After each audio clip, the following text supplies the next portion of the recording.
안녕하십니까. 자, 우리가 배울 단어는요, 이 단원 한국문학의 범위와 역사라는 부분이고요.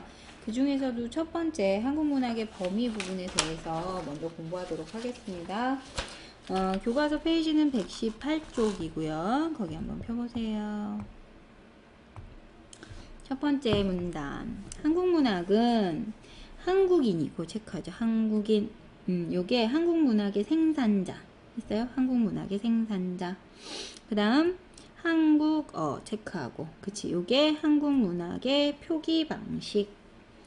그 다음 한국인의 사상과 감정, 요걸 담고 있는 거 그걸 묶어서 쓰세요. 한국문학의 내용. 한국문학의 내용. 자, 요런 것들을 한국문학이라고 하죠. 그래서 한국문학의 범위 역사를 이해하는 건 좋지죠. 한국문학을 계승하고 발전시키는데 기여한다는 점에서 의미가 있다. 그래서 해야 된다. 거기다 써야죠. 한국문학의 범위와 역사를 이해해야 하는 이유.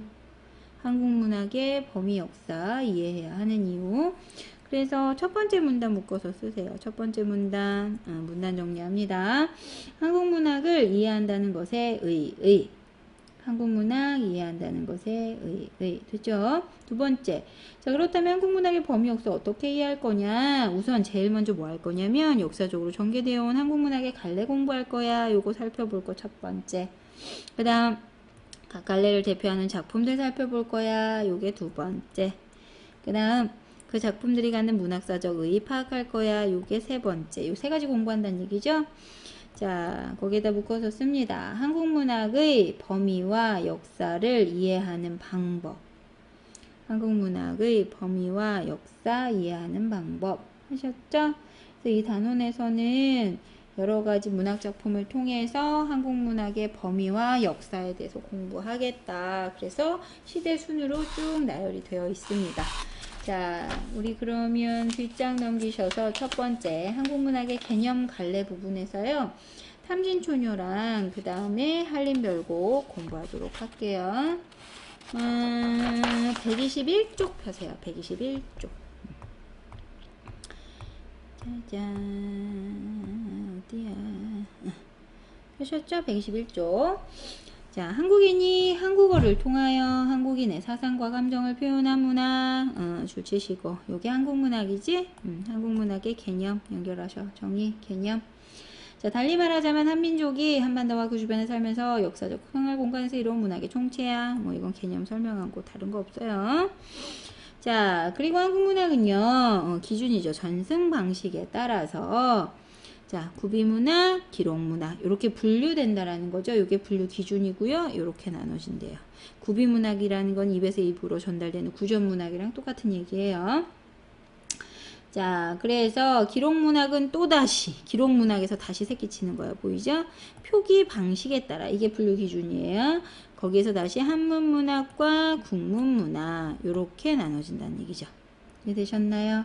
그래서 한국문학은 문학사는 이 세 가지 영역이 상호 연관을 맺으면서 성장을 해왔다. 그래서 요거는 이렇게 나누는 거는 전승 방식에 따라, 이렇게 나누는 거는 표기 방식에 따라. 이해됐죠? 자, 그 아래 각각 설명 들어갑니다. 구비문학은 들어가요. 사람들의 입을 통해 전해준 문학. 그래서 요게 개념. 이런 건 어떤 종류가 있느냐? 민요, 설화, 무가, 판소리, 민속극 이런 것들 얘기한다. 요게 종류. 구비문학 종류. 자, 그래서 구비문학은 한글 창제 이후에도 지속적으로 생산이 되어서 민중들 사이에서 한국문학의 중요한 영역으로 인정을 받아왔어요. 왜냐면 문자 모르는 사람들이 많으니까. 그치? 자, 문자를 잘 알고 있던 지배계층보다는 거기 문자 생활을 누릴 수 없었던 피지배계층을 중심으로 이해됐죠? 자, 그래서 일반 백성들의 생활 감정 그리고 생활상이 잘 드러나 있음. 이게 구비문학의 특징이죠. 연결하시고 구비문학의 거기다 쓰세요. 화살표 놓고 구비문학의 중심 향유계층.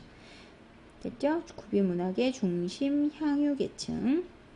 자, 여기까지 끝나요. 한국문학의 영역 첫 번째 그치, 구비문학. 자, 그 다음 한문문학 나옵니다. 한문문학은 체크하세요. 한글 창제 이전에 중국 한자를 통해서 한민족의 정서를 담아낸 문학. 이렇게 연결. 요게 한문문학의 개념. 한문문학의 개념이고 우리나라 사람이 쓴 한시, 한문소설을 얘기하는 거죠. 그쵸? 한문문학의 종류. 하셨나요? 그래서 한국 문학은 한국어로 표현된 것이었다는 입장에서 보면 중국 민족의 문자는 한자로 창작된 거 우리 문학으로 볼 수 있어야 되지 의문이 들겠지만, 하지만 중세 유럽의 여러 나라가 자 로마 문자인 라틴어를 보편적 문어로 사용했던 것처럼 한문 역시 거기 묶습니다. 한문 역시 19세기 이전에 동아시아 문화권에서 공동 문어로 사용됐다라는 점에서 거기 묶어서 요거 첫 번째 일단 쓰시고, 그 다음 그 옆에 한글이 창제된 이후에도 한문 문학은 특히 우리 민족 양반들의 정서 사상을 표현해서 중요한 역할을 해왔다. 요거 두 번째 두 개 묶어서 쓰세요. 1, 2는 뭐냐, 한문 문학을 한국 문학에 포함시켜야 하는 이유 두 가지 됐나요? 한문 문학을 한국 문학에 포함시켜야 하는 이유 두 가지. 자, 그러므로 한문 문학을 한국 문학사에서 배제하고 한국 문학사의 전체 모습과 변화 양상을 온전히 보기는 어려워. 그래서 한문 문학 포함시키라는 얘기야. 그래서 여기까지 끊으시고, 한국 문학의 영역 2 누구? 그치, 한문 문학. 그 다음 세 번째죠. 국문문학 들어갑니다. 한글로 된 거. 자, 국문문학. 자, 그 다음 보시죠. 향찰과 이두처럼 한자를 빌려서 우리말을 표기한 차자문학 역시도 국문문학으로 볼 수 있다. 거기 묶으셔서 왜? 그 이전에 우리 글자가 없었으니까. 그치, 거기다 쓰세요. 이유. 한글 창제 이전에는 우리말을 우리 글로 표기할 수 없었기 때문에 하셨어요? 그 다음 그래서 세 번째 여기가 한국문학의 영역 세 번째고요. 그치, 국문문학에 대한 얘기였어요. 정리하셨죠? 자, 이렇게 구비문학, 한문문학, 국문문학이 서로 관련성을 맺고 경쟁하는 가운데 갈래가 다양하게 나타났는데 한국문학의 갈래는 크게 어떻게 나누냐? 서정, 서사, 극, 교술 이렇게 나누죠. 그래서 자 정리합니다. 서정갈래는 고대가요, 향가, 고려가요, 시조, 민요, 한시, 현대시 등등등 시죠, 시 연결하시면 되고요. 이게 서정갈래 종류. 서사갈래 체크합니다. 설화, 고전소설, 현대소설, 소설이죠. 산문. 그 다음에 극갈래 들어갑니다. 극갈래는요, 탈춤, 인형극, 희곡, 시나리오. 그치, 극문학이죠. 교술갈래 체크합니다. 수필, 서간체, 일기, 기행문 등등등. 서간, 이거 편집글이죠. 편집글, 일기, 기행문이 크게 보면 다 수필이니까 수필이란 얘기예요. 이해되셨죠? 하지만 경기체가나 가사같이 그 갈래적 성격을 어떻게 규정할 건지에 대한 의견이 분분한 애들도 있다. 그래서 보통 시간에 배우죠. 자, 그 다음에 구하래. 그래서 구비, 한문문학, 그 다음에 국문문학. 요거 나누는 거 기억해 두시고, 그 다음에 각각 대표하는 시대별로 나와 있는 대표적 갈래들. 요거를 이제 순서대로 배우게 됩니다. 기억해 두세요. 나중에 차근차근 다시 합니다. 자, 이제 넘어가셔서 가장 첫 번째, 정약용 아저씨의 탐진초녀부터 시작합니다. 거기 옆에다가 간단하게 핵심 정리하세요. 자, 보세요. 하나, 둘, 셋, 넷, 다, 7개죠. 7개 글자가, 그치, 4줄짜리죠. 이걸 뭐라고 하냐? 칠언절구. 그치, 칠언절구의 한시에 쓰는 방식이에요. 갈래 씁니다. 칠언절구의 한시, 4행짜리 시를 절구라 해요. 성격, 비판적이다, 고발적이다. 비판, 고발. 됐죠? 그 다음 조선 후기 정조 때 지어졌고요. 연대는 조선 후기 정조 때. 그 다음 제재 알죠? 주제가 되는 소재, 중심 소재는 그치, 가렴주구. 가렴주구 뭐야? 가렴주구 뭐야? 백성들 걸 뭐든지 착취하는 그런 정치를 얘기하는 게 가렴주구죠. 자, 그 다음에 주제는요. 그래서 주제 씁니다. 탐관오리들의 횡포 고발. 탐관오리들의 횡포 고발. 됐어? 특징 3가지만 쓸게요. 특징 3가지. 첫 번째, 농민들의 고달프고 눈물겨운 삶의 모습을 사실적으로 제시. 농민들의 고달프고 눈물겨운 삶의 모습 사실적 제시. 그 다음 두 번째, 직유와 도치. 직유법 아시죠? 뭐뭐처럼 뭐뭐인 듯 뭐뭐인 양으로 들어가는 비유하기였고요. 그 다음 도치법 알죠? 문장 어순 바꾸는 거. 자, 직유법과 도치를 사용해서 농민들에 대한 안타까움 and 부패한 관리들에 대한 비판적 인식 제시. 다시 직유법과 도치법 사용해서 농민들에 대한 안타까움 그리고 부패한 관리들에 대한 비판적 인식을 제시했다. 그 다음 세 번째 작가죠. 다산 정약용의 작가의 애민정신을 엿볼 수 있다. 작가의 애민정신 엿볼 수 있다. 됐나? 자, 그러면 여기 현대어 풀이로 봅시다. 어차피 그렇게 문제가 나오니까요. 자, 새로 짜낸 무명이 눈결같이 고왔는데 새로 짜낸 무명 체크하시고 씁니다. 농민들이 피땀을 흘려서 짜낸 무명. 농민들이 피땀을 흘려 짜낸 무명. 그래서 여기 첫 번째 파트는요. 우리가 보통 한시는 기승전결해서 네 파트로 나누는 거 아시죠? 시상전개될 때. 그래서 여기가 기 부분이고요. 정리하세요. 새로 짠 무명의 아름다움. 새로 짠 무명의 아름다움. 별거 없죠? 자, 그랬는데 이방줄 돈이라고 황도가 와서 뺏어갔어. 관리 이름이야. 관리 벼슬 이름이야. 그래서 거기 착취당했다는 뜻이죠. 거기 씁니다. 착취를 일삼는 관리. 두 번째, 착취를 일삼는 관리. 그런 관리의 모습이 제시가 됐고요. 그래서 이 부분 승 뭐라고 써요? 관리의 약탈. 관리의 약탈, 착취. 됐죠? 누전 세금 독촉. 빨리 내라는 거지, 그치? 그러니까 누락된 땅의 세금까지 다 걷어들이는 거기 체크하시고 누전 세금이라는 거. 그래서 요거는 부당한 조세제도. 부당한 조세제도. 성화같이 급하구나. 빨리 세금 내라고 막 와서 괴롭힌다는 얘기야. 그래서 여기까지 전 부분. 세금 독촉이 심한 현실. 쓰고 계시죠? 세금 독촉이 심한 현실. 그 다음 3월 중순 세곡선 체크하시고 세곡선 나와있어. 곡식 실은배. 자, 이게 뭐냐? 거기다 쓰세요. 중앙정부. 지방세 말고 국가에 또 내야 되는 게 있는 거야. 그래서 중앙정부의 횡포 상징. 중앙정부의 횡포 상징. 했죠? 서울로 떠난다고 빨리 내놓으라고. 그래서 여기가 뭐야? 그러니까 빨리 세금 내놓으라 했어. 여기가 도치인 거지, 그치? 도치과 어순 이해됐어요? 그리고 어디 갔니? 눈결같이 요 부분이 그치? 아까 얘기한 직유 할 수 있죠? 그 다음에 마지막 결 부분 이제 정리합니다. 결. 그래서요, 결의 지방관의 횡포. 지방관의 횡포. 서울에 뭐 진상해야 되고 세금 내야 되니까 빨리 내놔 이러면서 괴롭힌다는 뜻이야. 그쵸? 결 부분 지방관의 횡포. 그래서 기승전결 해서 네 파트로 나눠져 있죠. 이 작품은 거기 설명에도 나와 있지만 탐진이란 곳에서 유배 생활을 하다가 농민들을 보면서 불쌍하구나 답답하구나 라고 얘기한. 그래서 참 탐진이라는 보이죠? 제목이 탐진이라는 촌노래 말노래 이런 의미예요.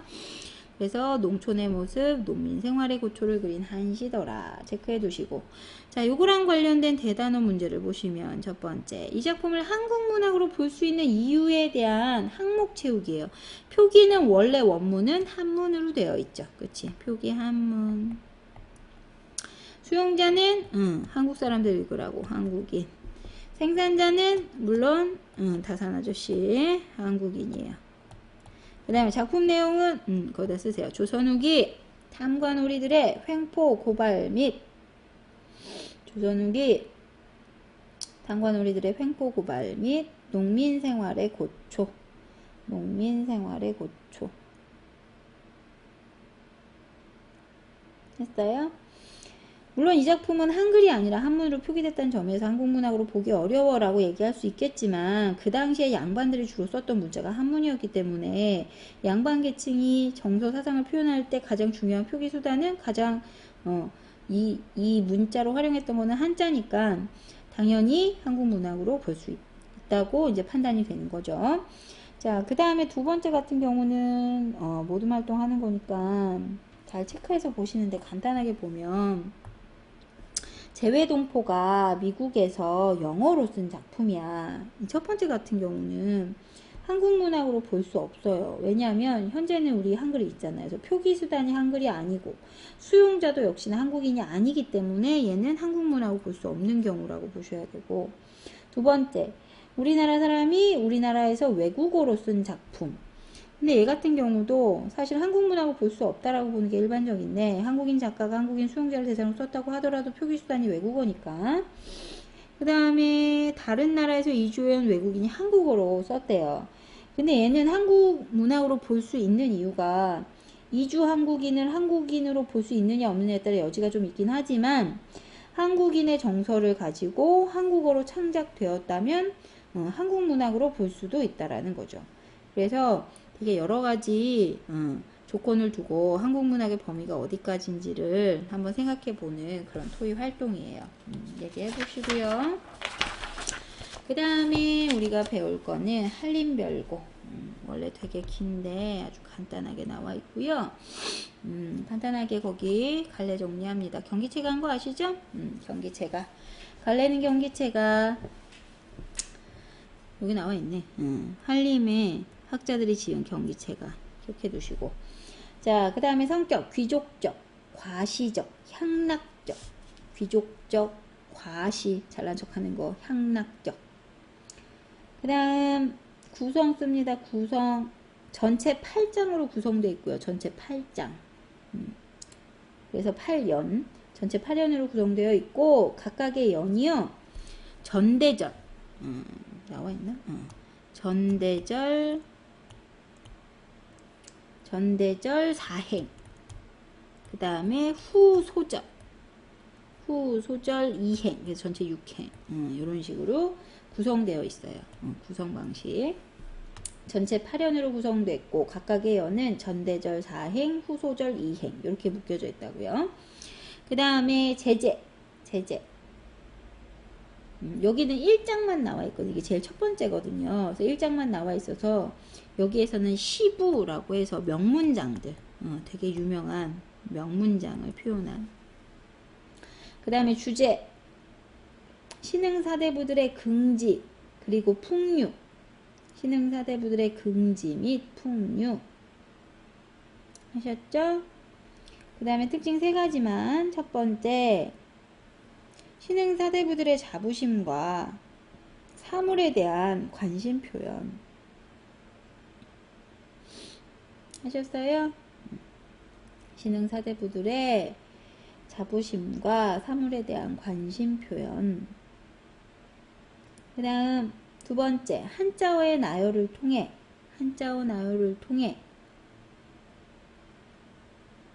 지식 과시. 많이 알고 있더라고, 잘난 척 하는 거. 그래서 과시적이라고 그랬죠. 한자어 나열을 통해 지식을 과시했다. 세 번째, 한자어의 배열로 운율 형성. 한자어 배열로 운율 형성. 하고 음절의 수를 의도적으로 맞춤. 해슈. 자, 그 다음에 거기 아까 줄치다만데. 자, 무신집권하에서 문인들의 거기 향락적, 유흥적 감정을 읊은 내용이 주됐고요. 거기 그래서 보면 시부, 서적, 명필, 명주, 술, 화회, 정원, 누가, 그 다음에 추천, 그네놀이 하는 거. 그래서 요것들을 소재로 해서 쭉 읊고 있고요. 현재까지 전하는 경기체가 가는데 가장 먼저 창작되고, 그래서 가장 오래된 작품. 그래서 악장가사랑 고려사 악재에 실려있다. 그래서 보통 경기체가 하면 한림별곡 요것만 주로 나오죠. 특히 마지막에 그 추천 부분, 그네뛰기 하는 부분 같은 경우가 그래도 우리 고유어가 좀 많아서 많이 나오는 부분이에요.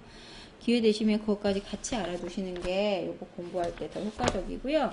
일단 여기 교과서에 들어가 있는 부분만 먼저 정리를 합시다. 여기 1, 2, 3, 4 전대절, 여기 후소절 됐죠? 첫 번째, 원슌문, 인노시, 공노사류, 니정원, 진한림, 쌍운주필, 충기대체, 광균경이, 량경시부. 여기까지. 사실 여기까지 이게 뭐냐면, 이걸 구구절절 설명을 하자면 사실 되게 긴데, 일단 거기 묶어서 먼저 쓰세요. 뭐라고 쓰시느냐? 문인들의 잘 나가는 문인들. 자, 문인들의 명문장 나열. 문인들의 명문장 나열.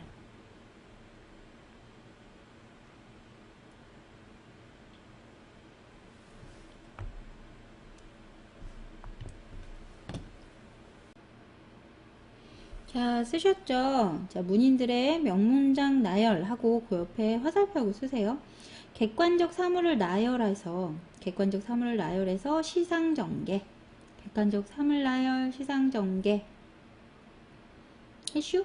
그리고 옆에다 한자어 나열. 한자어 나열의 삼음보. 한자어 나열의 삼음보까지. 한자어 나열의 삼음보까지. 하셨어요? 요 묶음 부분에 대해서 간단히 좀 설명을 하자면, 거기 원순문이라는 거는요, 요거 유원순의 문장이라는 말을 줄여서 표현을 한 거거든요. 거기가 현대어 보이시죠? 유원순의 문장이라는 거는 유원순이라는 사람이 그 당시에 고문에 뛰어났던, 가장 뛰어난 문장가였던 거지. 인노시 같은 경우는 이인노의 시잖아요. 그러니까 이인노라는 사람이 시에 뛰어났고, 그 다음에 공로 사륙이라는 거는요, 이공로라는 사람의 사륙 변려문이라는 거, 한문 문체라고 생각하시면 돼요. 그래서 사륙 변려문에 뛰어난 이공로, 뭐 이런 식인 거지.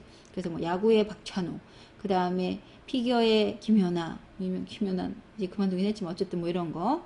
그 다음에 스피드 스케이팅의 뭐 누구 해야 되니? 이승훈? 뭐 이런 건가? 하여튼 이런 거. 분야별로, 각각의 문장 분야별로 뛰어난 문인들을 나열하는 거야.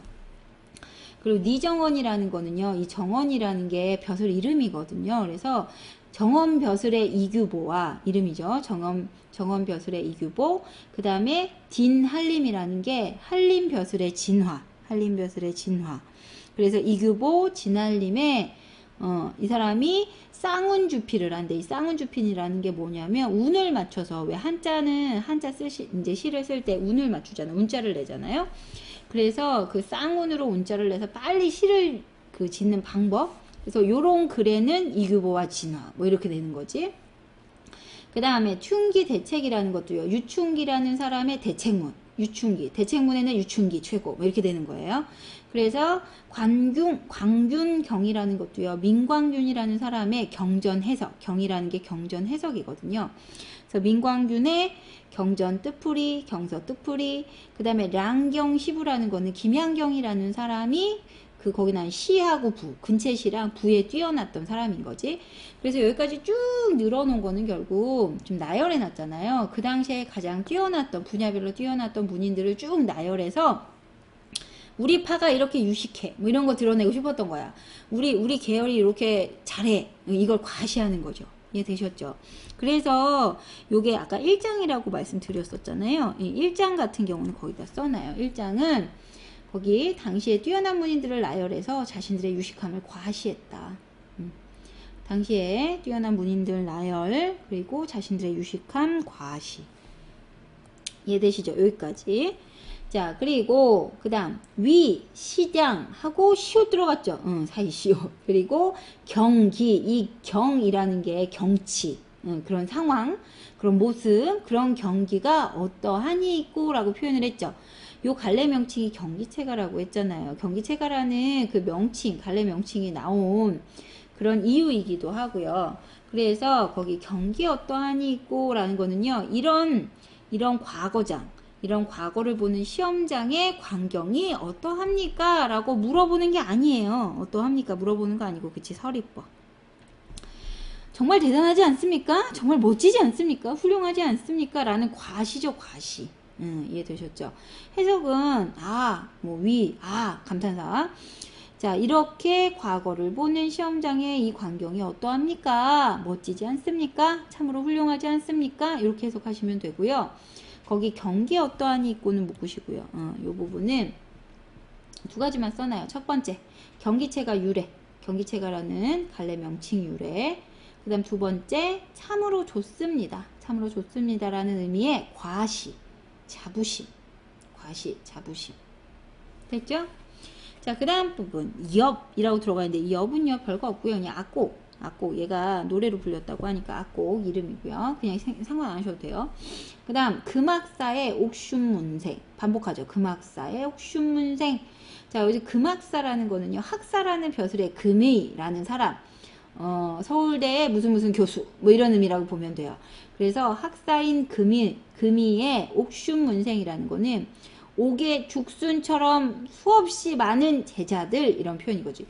고 선생의 고 학파 제자들, 이런 표현인 거예요. 그래서 금학사의 옥순문생, 금학사의 옥순문생, 이것도요, 옥으로 된 죽순처럼 뛰어난 그런 문인들의, 문화생들의 모습. 어떠냐? 이 사람들이 역시나 감사사. 날조차, 나까지 합해서 몇 분이 있고, 이것도 물어본 거 아니야. 나까지 몇 분인지 알아요? 뭐 이런 표현, 서리법. 그래서 이것도 참으로 많다. 다 우리 파야, 다 우리 학파야. 막 이렇게 얘기하는 거지. 이해되셨어요? 그래서 참으로 많습니다. 라는 표현의 서리적 표현이고, 자긍심, 자부심. 이러니까 경희체가 일찍 망한 거죠. 사람들이 다 이제 이해를 못하지. 우리 흔히 말하는 그들만의 문학이었던 거지. 그들만의 문학. 한림이라는 그런 선비들의 문학. 자, 그래서 여기까지 묶으셔서요. 명문장과 1장에 대한 내용 하고 계시죠? 명문장과 금의, 명문장과 금의의 문화생들 찬양, 예찬. 문화생들 찬양, 예찬. 하셨어요?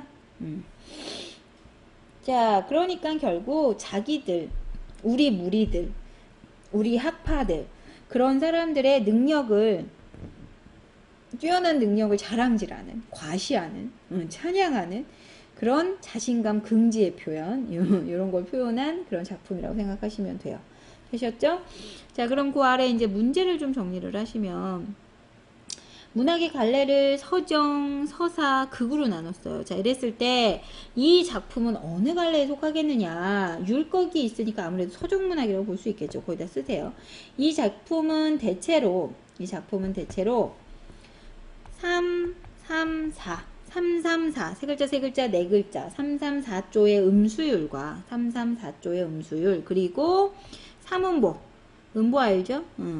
마디 반복하는 거. 334조의 음수율, 글자 반복, 삼음보의 음보율이 나타난다. 즉 율격을 지니고 있다는 점에서 이 작품은 서정문학에 가깝다. 정리할 수 있죠?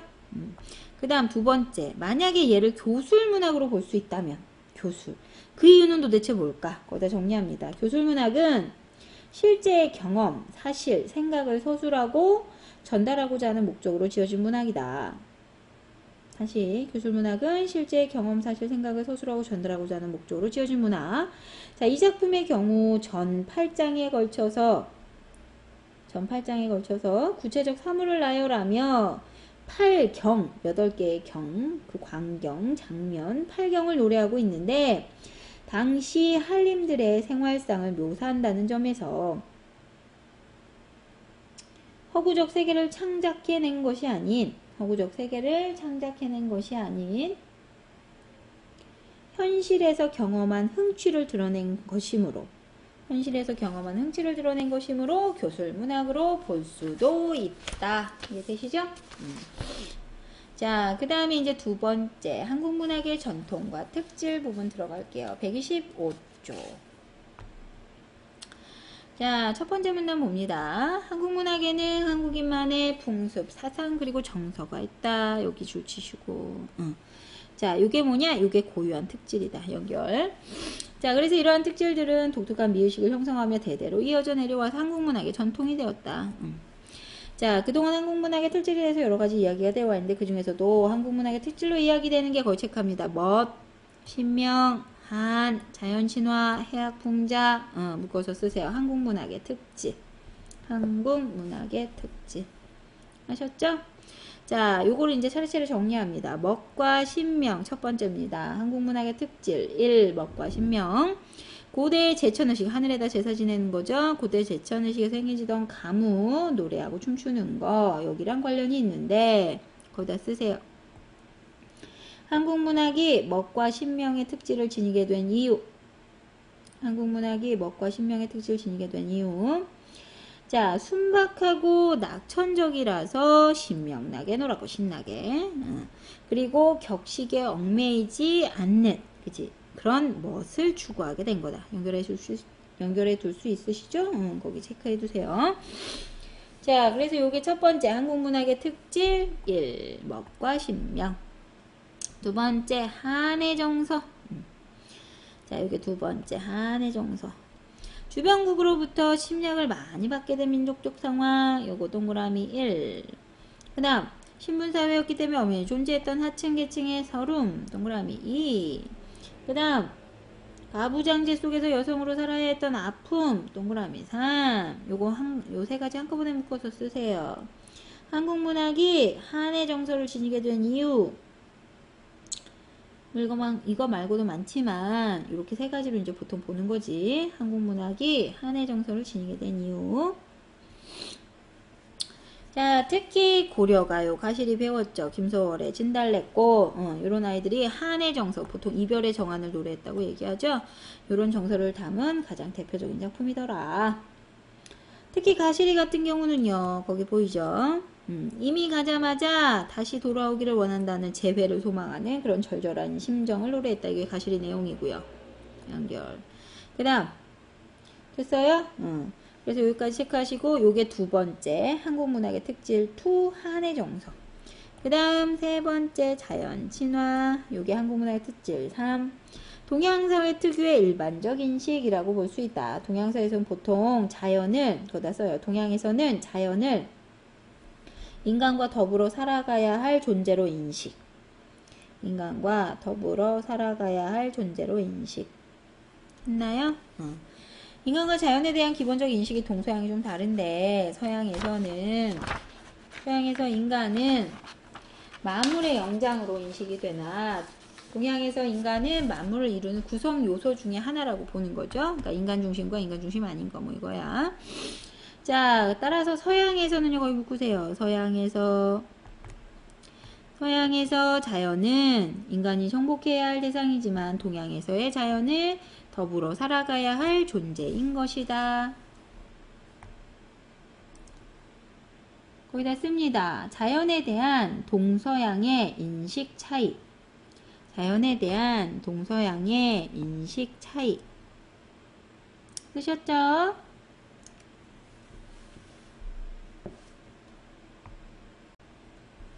자, 그 다음 청산별곡이나 그 아래줄 내려가시면 청산별곡이나 조선시대 때 강호를 노래한 시조, 청산별곡, 강호 노래한 시조들, 그리고 총록파의 시, 요런 것들이 그 사례 아시죠?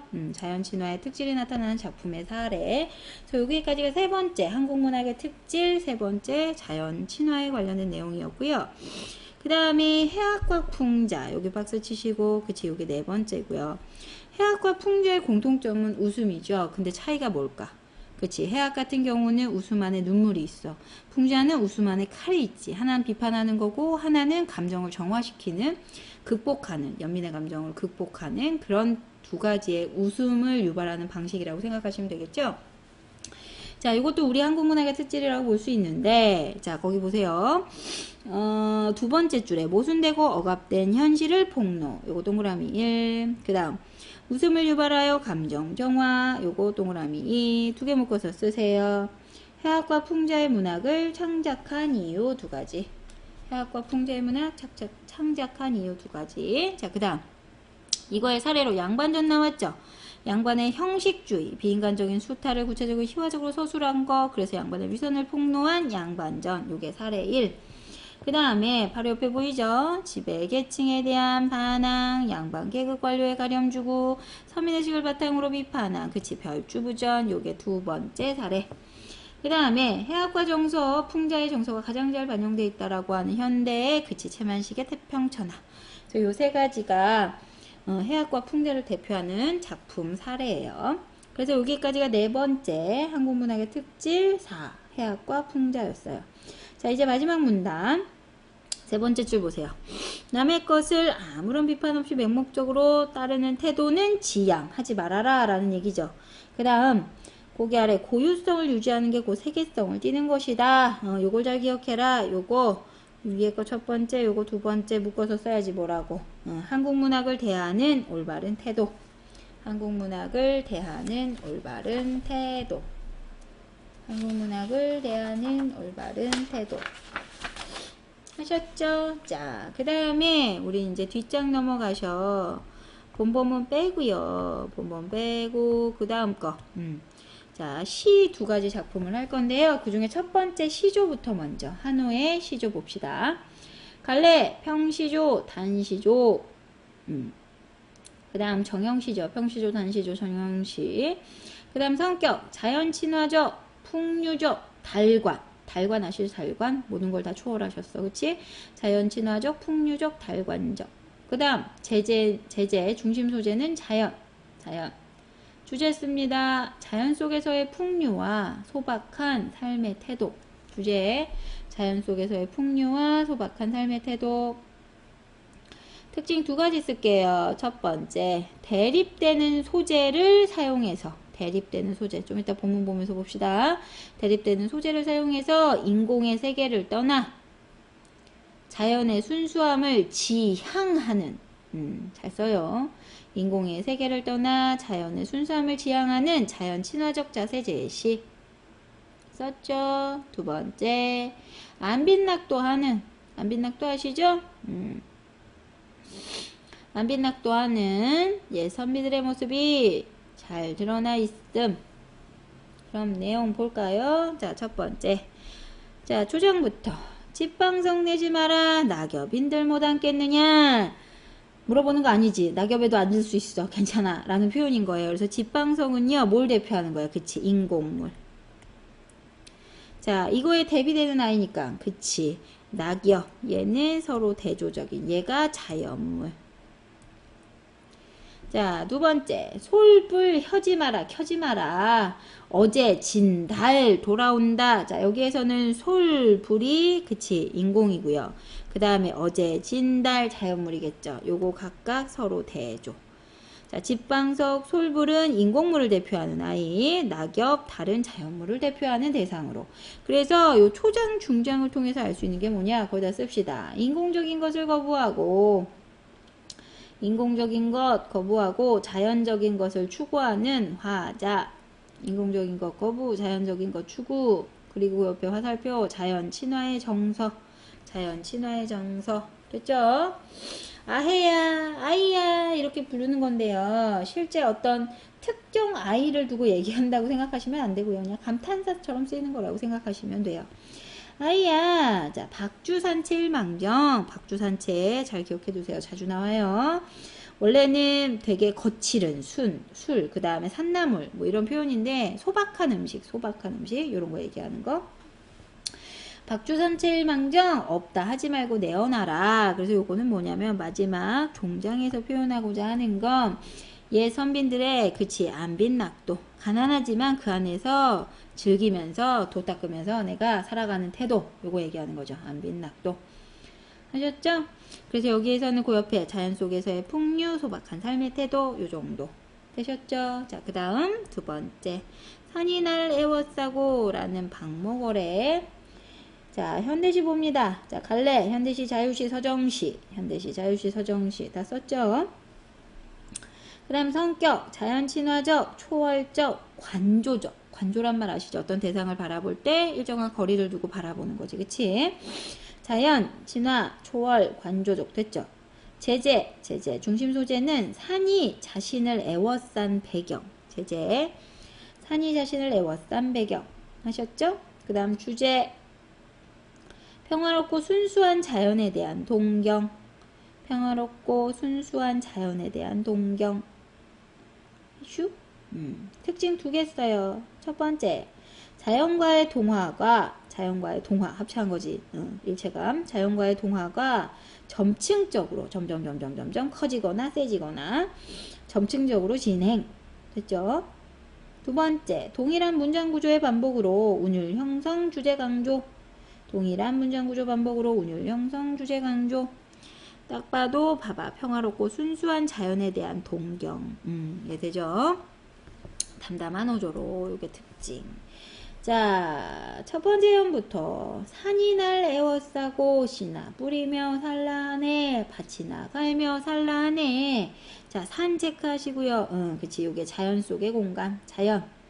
자연 체크하시고 속세에서 벗어난 초월적 공간, 자연의 공간, 속세에서 벗어난 초월적 공간. 씨나 뿌리며 밭이나 갈며 이게 뭐야? 그치, 소박한 삶. 묶어서 소박한 삶. 끊어서 정리합니다. 자연으로 돌아가 살라는 산의 권고. 산의 권고. 자연으로 돌아가 살아라 라고 권유해줬다는 얘기야. 자, 그 다음 어느 짧은 산자락에 집을 모아 아들 낳고 딸 낳고 흑담 안팎에 호박 심고. 자, 요거 뭐야? 요것도 그치, 요거랑 똑같이 소박한 삶. 욕심 없이 살아가는 소박한 삶. 그러면서 어떻게? 들찔레처럼 살아라 한다. 쑥대밭처럼 살아라 한다. 자, 거기 들찔레, 쑥대밭 두 개 묶어서 쓰세요. 얘는 뭐예요? 그치? 시적 화자가 소망하는 삶의 모습을 보여주는 존재. 시적 화자가 소망하는 삶의 모습을 보여주는 존재. 하셨슈? 두 번째 형 끊어서 정리합니다. 자연과의 합의를 추구하는 삶. 자연과의 합의를 추구하는 삶. 자, 그리고요, 거기 1연의 2, 3, 2연의 2, 3 여기 묶어서 요게 산이 나에게 권고한 거죠. 그래서 산의 권고 쓰시고, 산의 권고 땡땡 하고 뭐라고 쓰시느냐? 자연에 동화되어서 살고자 하는, 산이 권고했다라고 얘기하지만 사실 자기가 그렇게 살고 싶은 거잖아. 그래서 산의 권고. 자, 자연에 동화되어서 살고자 하는 화자의 내면적 소망. 자연에 동화되어 살고자 하는 화자의 내면적 소망. 자, 그 다음 산이 날 애워싸고 금음달처럼 사위어가는, 죽어가는 뭐 이런 표현이거든. 점점 사라져가는. 그래서 요거는요 무슨 표현이냐면 거기다 쓰세요. 죽음을 자연의 질서에 따르는 자연스러운 과정으로 받아들인. 썼어요? 죽음을 자연의 질서에 따르는 자연스러운 과정으로 제시하고 받아들이는 거죠. 됐죠? 자, 그러면서 어떻게 얘기해? 마지막에 금음달처럼 살아라 한다. 금음달처럼 살아라 한다. 그래서 이 금음달도 역시나 시적 화자가 소망하는 삶의 모습이고요. 자, 이 부분에서 마지막, 그치, 자연과 일치된 모습. 자연과 일치된 모습 하고 마지막 정리합니다. 자연의 질서에 따라 살아가고자 하는 바람. 바라다가 기본이니까 바람이다. 알지? 자연의 질서에 따라 살아가고자 하는 바람, 소망. 하셨죠? 자, 그래서 이제 1번 봅니다. 가에서 화자가 집방석, 솔불 거절한 이유 작품에서 찾아보고 시적 화자의 태도까지 정리해라. 자, 일단 첫 번째. 집방석을 거절한 이유. 왜? 낙엽에 앉으면 되니까. 됐죠? 솔불 거절한 이유. 왜? 어제 졌던 밝은 달이 다시 떠오르니까. 정리했어요? 낙엽에 앉으면 되고 어제 졌던 밝은 달이 다시 떠오르니까 둘 다 거절한 거죠. 그 다음 이를 통해서 알 수 있는 시적 화자의 태도는 땡땡. 시적 화자의 태도. 인위적인 것을 거부하고 자연의 순리에 따라 살고자 하는, 인위적인 것 거부하고 자연의 순리에 따라 살고자 하는 자연 친화적 태도 제시. 됐죠? 그 다음 두 번째, 나의 화자가 지향하는 삶의 모습을 가랑 비교해서 생각을 해보고 이걸 통해서 드러난 한국문화의 특질. 뭐야, 자연 친화 얘기하란 얘기네. 그치? 거기다 정리합니다. 나의 화자는 자연에서 밭 갈고 씨 뿌리며 들찔레나 쑥대밭처럼 순응하면서 새 속에 얽매이지 않는 삶을 살기를 소망하고 있다. 일단 그거 쓰고, 즉 나의 화자는 가의 화자와 마찬가지로 순수하고 욕심 없이 자연의 순리에 따르려는 자연 친화적 태도를 보인다고 할 수 있다. 따라서 두 작품을 통해 드러나는 한국문학의 특질은 자연과 하나가 되어 사는 삶이 지니는, 자연과 하나가 되어 사는 삶이 지니는 긍정적 가치를 표현하고 있다는 것이다. 이렇게 써놓으면 가장 모범 답안이 되겠죠. 자, 그 다음에 이제 한국문학의 보편성, 특수성에 대해서 공부하도록 할게요.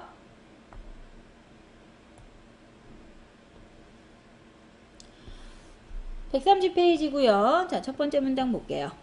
자, 인간의 문제를 언어로 형상화한 예술. 여기 체크하시고, 요게 세계 문학의 보편성 씁니다. 세계 문학의 보편성. 됐죠? 그 다음, 각 나라의 고유한 사회 문화 역사적 상황에서 형성된 특수성. 요게 세계 문학의 특수성. 세계 문학의 특수성. 하셨죠? 자, 그 다음, 한국 문학도 묶으세요. 주제나 표현 방식의 세계 문화가 공유할 수 있는 보편성도 있고요. 우리만의 특수성도 있다. 여기 묶으셔서 한국 문학의 보편성과 특수성 써두시면 돼요. 자, 그 다음. 그래서 한국 문학의 보편성은 무엇이냐? 하나, 둘, 셋, 네 번째 줄. 다른 나라의 작품을 감상하며 감동을 느낄 수 있는 이유는, 자, 거기 옆에 인간이라면 누구나 공감할 만한 보편적 내용이 그 안에 녹아들어 있어서 쓸 수 있죠. 그치? 거기다가 문학의 보편성이라고 쓰시고, 그 다음 문단에서 두 번째 줄. 시대와 지역을 초월하여 누구나 공감할 수 있는 주제 공통적 이야기 구조. 여기다가 쓰세요. 한국 문학의 보편성. 그 다음 죽음이나 삶, 기쁨, 슬픔, 분노, 감사, 사랑, 이별, 선과 악의 대립 등등등 요거 묶으시고 요거는 내용상의 보편성. 내용상의 보편성. 자, 그리고 그 다음 영웅의 일대기, 계모박해, 그 다음에 건국 이야기 등등 서사구조 요거 묶으시고 요거는 서사구조상의 보편성. 서사구조, 이야기 구조란 뜻이지. 서사구조상의 보편성. 하셨어요? 요게 한국 문학이 갖는 보편성이죠. 자, 그러면서 사례 들어줍니다. 콩쥐팥쥐 얘기 나와요. 새엄마에게 구박받던 여성이 결국에는 신분 높은 남성을 만나서 행복해진다는 이야기. 신데렐라네. 그쵸. 그래서 요 얘기가 서양의 신데렐라 이야기와 유사하다. 이게 공통적 내용이죠. 거기 묶어서 쓰세요. 콩쥐팥쥐와 신데렐라의 공통적인 내용. 뿐만 아니라 독일의 제투성이 소녀, 프랑스의 쌍드리옹 예모니, 중국의 서판 등 여기까지. 요게 다 비슷한 내용의 세계 문학들이에요. 거기다 묶어서 쓰세요. 콩쥐팥쥐와 유사한 내용의 그러니까 보편적 정서라는 거죠. 자, 그래서 콩쥐팥쥐와 유사한 내용의 세계 문학들. 그래서 보편성의 사례를 들어줬어요. 보편성의 사례. 됐죠? 그 다음에 이제 한국 문학의 특수성. 세 번째 줄 갑니다. 한국의 특수한 역사적 상황. 이런 게 또 중요하지, 그치? 한국의 특수한 역사적 상황 체크하시고, 요게 한국 문학의 특수성 첫 번째. 한국 문학의 특수성 첫 번째.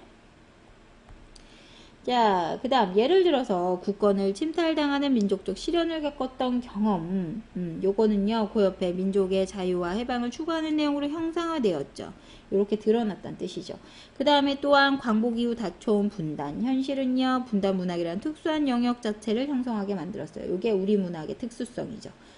한국 문학의 특수성 첫 번째, 한국의 특수한 역사적 상황을 얘기했고요.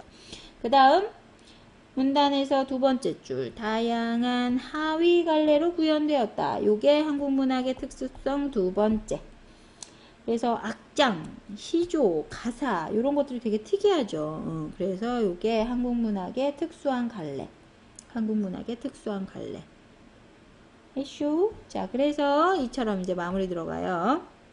한국 문학의 보편성, 특수성을 이해하는 것은 거의 줄칩니다. 한국 문학과 외국 문학은 물론이고 세계 문화에 대한 균형적인 시각을 갖게 한다는 점에서 중요하다. 그래서 공부해야 된다. 뭐 이런 거죠. 거기 묶어서 쓰세요. 한국 문학의 보편성과 특수성을 이해해야 하는 이유. 이해해야 하는 이유. 했죠? 거기까지 정리하셨으면 이제 본격적으로 작품을 들어갈 건데요. 뭘 보시냐면 134쪽 134쪽에 용비어 청가표입니다. 우리나라의 악장을 대표하는 작품이죠. 한국 문학의 특수성을 알아보기 위한 그런 작품이에요. 자, 일단 갈래 정리부터. 요런 거를 악장이라 하죠. 악장. 악장, 갈래. 갈래, 악장. 그리고 송축가. 송축가. 송축하는 노래. 그 다음 서사시. 여기까지. 송축가, 악장, 서사시. 됐죠? 그 다음에 성격 씁니다. 송축적이다. 예찬적이다. 예찬적. 그 다음 서사적이다. 서사적. 그 다음 제재 쓸게요. 제재.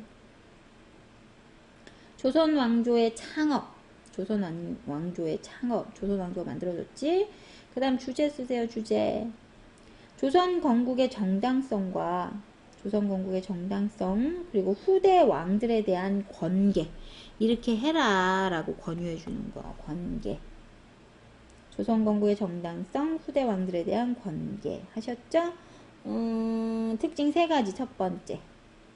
후민정음으로 기록된 최초의 작품.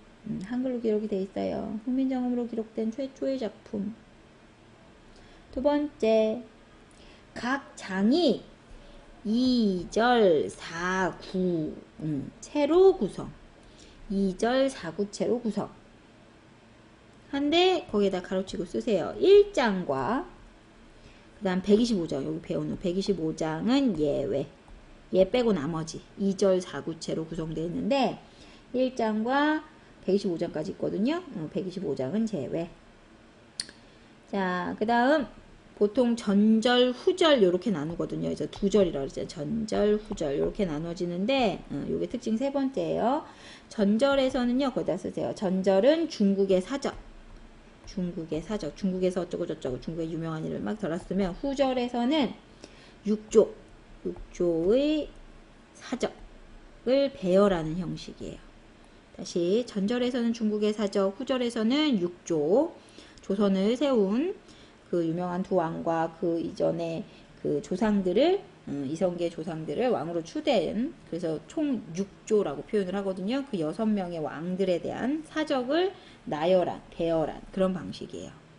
써놨나요? 정리하셨어요? 자,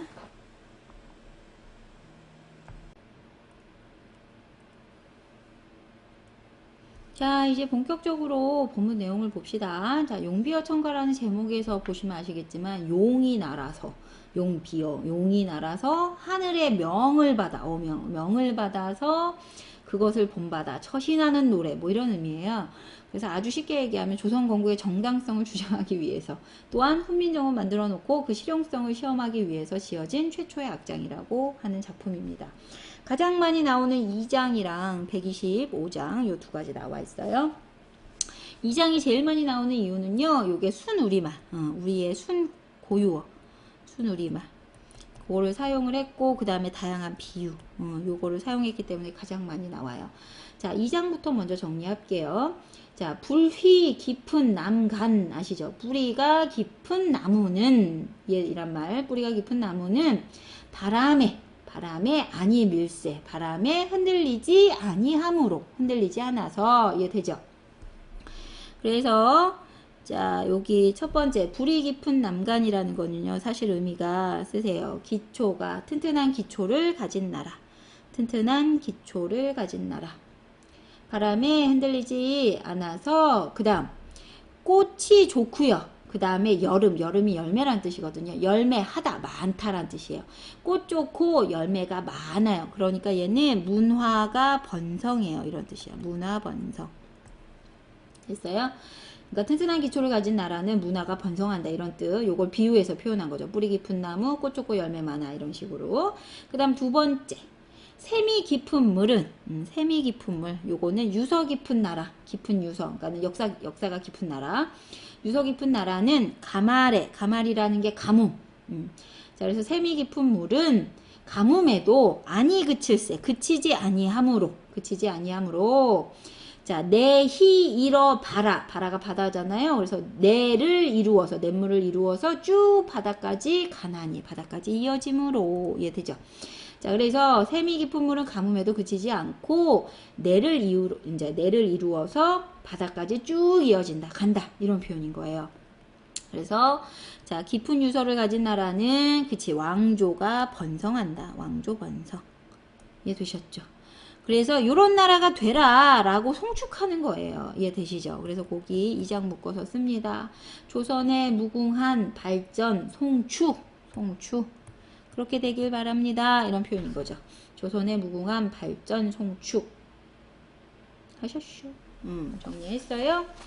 자, 그래서 순수한 우리말과 더불어서 다양한 비유법을 사용했기 때문에 비유법 때문에 많이 나오는 부분이 있어요. 그 다음에 125장 제일 마지막 부분 125장 천세우회. 천세우회라는 건 천년 전에 이미 천년 전에 미리 정해놨어. 이미 하늘에서 천년 전에 다 정해놓은 거야. 어디? 한수북에. 한수북은 한양에. 지금 서울 얘기하는 거죠. 한양에 누인계곡 하시어서 누인계곡 어진이를 쌓고 나라를 세워서 이해됐죠? 복년이 가가 없다. 이런 표현은요. 복년이 원래 점괘로 받은 운수. 그러니까 조선이라는 왕조의 운이 행운이라고 생각하면 되죠. 그 운수가 가가 없다. 끝이 없다. 원래 타고난 복이 많아. 이런 표현이라고 보시면 되죠. 천년 전에 미리 도읍지로 정해놓은 한강 북쪽 땅. 그래서 한양에 누인계곡 여러 대에 걸쳐서 어진 덕을 쌓아서 나라를 여니 이미 하늘에서 정해놓은 그 복을 받은 왕조의 운수가 끝이 없다. 뭐 이미 타고났어. 복은 뭐 이런 의미인 거죠. 자, 그 다음 성신인 이하샤도 거기 보면 성신이라는 표현 체크하시고 성신이라는 게 훌륭한 왕손들 후대 왕들이 대를 잇는다고 하더라도 그러니까는 아무리 훌륭한 왕들이 그 뒤를 잇는다 하더라도 타고난 복도 있고 훌륭한 왕손도 있지만 중요한 건 이게 없으면 안 되는 거야. 그게 뭐냐? 경천금리. 이거 중요한 말이죠. 경천금리. 하늘을 공경하고 백성을 제대로 섬겨야만 하늘을 공경하고 백성을 제대로 섬겨야만 더욱 굳을 거다. 단단하게 굳어질 것이다. 그 왕권이 굳건해질 것이다. 이해되시죠?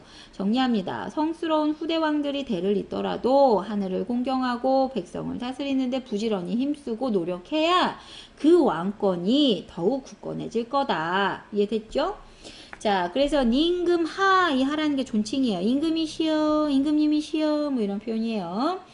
자, 그래서 임금하, 이 임금은 그 위에 있는 성신이죠. 성신, 후대왕들, 훌륭한 후대왕들. 임금하, 알아줘서. 자, 이런 교훈을 알고 있어라. 그 교훈이 뭐냐? 낙수에 산행 가 있어서 하나빌 믿으니까. 자, 여기에서 이제 중국 고사가 나오죠. 자, 거기 다음 교훈을 잘 알고 행하라. 예전에 중국의 하나라 태강왕이 낙수라는 곳에 가서 사냥, 이 산행이라는 게 사냥이거든요. 사냥이 나가서 이제 놀다가 사냥 나간 거니까 100일이 지나도록 돌아오지 않아서 결국 폐위를 당했다라는 거지. 자, 그러니까 이 태강왕은 결국 할아버지가 우왕이거든요. 우왕. 하나빌이 하나라 우왕이에요. 우왕, 하나빌, 하나라 우왕. 하나라 우왕만 믿고 그렇게 까불다가 잘린 거 아니겠느냐. 그러니까 이 얘기 잘 듣고 잘해라. 이런 표현인 거지. 이해되죠? 자, 거기 해석은 하실 수 있을 거고요. 거기다 뭘 적어 두시냐. 중국 고사를 인용해서 중국 고사를 인용해서 타산지석해라. 타산지석, 남의 산에 돌, 남의 거 보고 배워라 이거죠. 타산지석을 강조한 거죠. 중국 고사 인용, 타산지석 강조 됐죠. 그리고 요 부분은 그래서 요 125장은 그치 후왕들 앞으로 어떻게 해라 하는 후왕들에 대한 권계, 후왕들에 대한 권계 정리하셨어요? 거기까지 정리하셨으면 이제 그 아래 문제를 풀고 이제 마무리합시다. 1번 각 장에 담겨있는 중심 내용 파악하는 건데요. 각각 씁시다. 첫 번째 2장부터 자 2장은요 땡땡 조선 개국이 그 연원이 오래되었음을 드러내면서 조선의 발전을 송축 기원하는 내용 됐죠? 그 다음 125장 자 조선의 개국이 복된 것임을 드러내며 후대왕들이 하늘을 공경하고 백성을 다스리는데 부지런할 것을 당부하는 내용. 후대왕들이 하늘 공경하고 백성 다스리는데 부지런할 것을 당부하는 내용이다. 되셨죠? 자, 그래서 이제 2번 문제 넘어가시면 다음 설명을 바탕으로 해서 한국문학의 특수성이랑 연결해서 얘기해 보래요. 자, 거기다 씁니다. 악장에 대한 설명이 들어가야겠죠. 자, 악장은 왕의 행차나 종묘 제향, 제사 지낼 때 왕의 행차나 종묘 제향 등 국가적인 행사에 사용하던 음악의 가사로 다시 악장은 왕의 행차나 종묘 제향 등 국가적 행사에 사용하던 음악의 가사로 조선의 창업과 문물제도를 송축하거나 왕의 덕을 기리는 노래를 말한다. 왕덕을 기리는 노래를 말한다. 비록 과장과 아첨이 심하여 문학성이 적다는 평가와 향유계층이 일부 귀족에만 국한되었다는 지적이 있긴 하나 악장은 다른 나라에는 없는 한국문학의 독특한 갈래로서 서야서 자격이니까 특수성을 지니고 있다고 볼 수 있다. 특수성을 지니고 있다고 볼 수 있다. 정리하셨나요? 자, 거기까지 하셨으면 2-1 부분 여기서 마무리할게요. 고생하셨습니다.